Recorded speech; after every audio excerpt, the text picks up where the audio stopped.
Welcome back to Spike's E3 2012 All Access Live, broadcasting one of the world's largest pop culture events across multiple platforms to hundreds of thousands of people around the world. Whew, I'm Daniel Kaiser, welcoming you back with Randy Pitchford of Gearbox. Randy, we're talking Aliens, Colonial Marines now. We are. Tell us about the game. Well, you know, it's a dream project. I joke all the time. I've been stealing from aliens my entire career.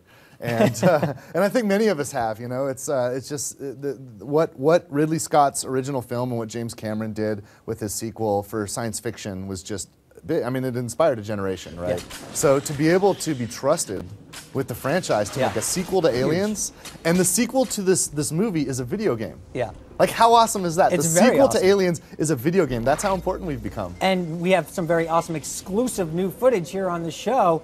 Tell us what we're looking at. Yes, well, okay, there's a couple, let's see, right here we're looking at, I think this is from the multiplayer game, actually. Yeah, we've got, right now at E3, it's really exciting for us because we decided for the first time to just bring it all exposed. Right. Last year was the first time we brought Aliens Colonial Marines to E3, and we had a theater. You had to wait in line, or you had to have an invitation. Everything's open. So we've got multiple screens exposed to anyone walking by. The other thing that's really exciting at the show is we've got a power loader that you can climb in with it. It's Alien, and it's a full size of the toy replica that's in the collector's edition of the game. Yeah. So that's pretty exciting. And they also have the Alien Queen at the show. So I'm pretty excited to be here. But yeah, what we're doing is we've got Xenomorph versus Colonial Marine combat being played live all throughout the show. And I think we're seeing some glimpse of that right now.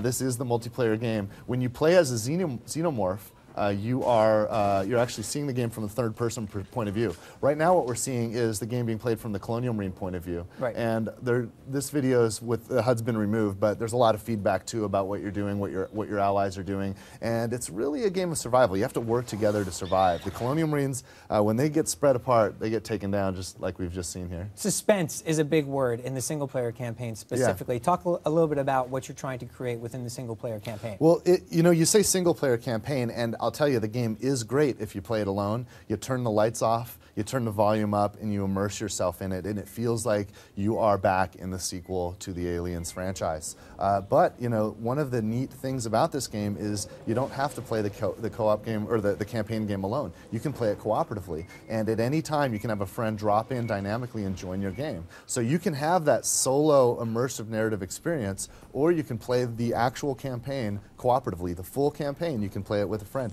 and you can play it split screen with 2 players. You can play it online with up to 4 players. So it's really great, and there is a lot of tension. There's a lot of kind of surprise and horror, and we play with that tension, but there's also a lot of all-out action, and that's one of the advantages that this story gets as in the video game medium. We're not limited to a single 90-minute story. Right. We can actually convey a much broader experience and have multiple arcs kind of culminating and adding to a much larger arc, and in the course of it, go from all-out action to suspense, and tension, and drama, and back again. It's directed, though, right? I mean, you can't run and gun in places if you want. I mean, play styles are.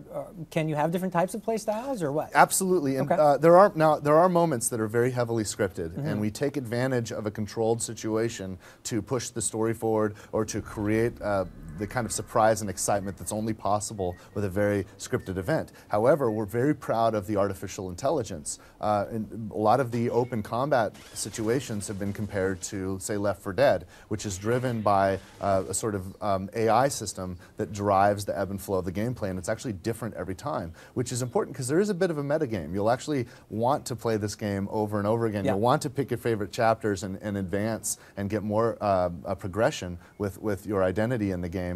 To unlock new features, unlock new capabilities, and so it's kind of nice to go into those sections that have a very dynamic AI to the combat, so you're not exactly sure how they're going to come at you. Some of them are like last stand defense situations, where between setting up your automated turrets and laying out your guys and you working with co-op partners, you have to kind of fight to survive. And adapt to the situation, weld off certain doors, cut open others to control the paths that the aliens might come through. Of course, Xenos are a lot more clever than we give them credit. They always find a way to surprise the Marines and to do things that we don't expect. Let's go to Justine, who has some questions from our users for you, Randy, about Aliens Colonial Marines. Justine? That we do. Obviously, everyone's talking about the game and they're super excited, but more specifically, they really want to know about the story. We have one here.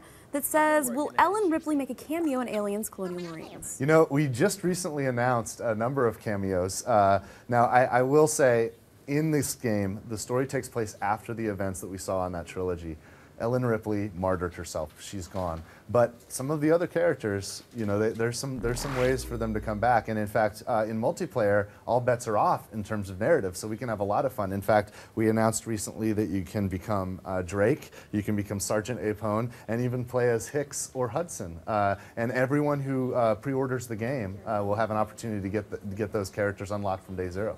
Awesome. All right. Well, guys, keep tweeting us. Be sure to use the hashtag GTE3, and we'll be taking more of those questions. Thank you. Thank you so much for stopping by. Of course, we'll be checking frequently over the next couple of days, so please keep those questions and comments coming. Justine and I can improv for a few minutes, but trust me, you'd rather that we didn't. So now Nerd Machine's Allison Hayslip has a look at one of the games making a lot of noise following Microsoft's presentation.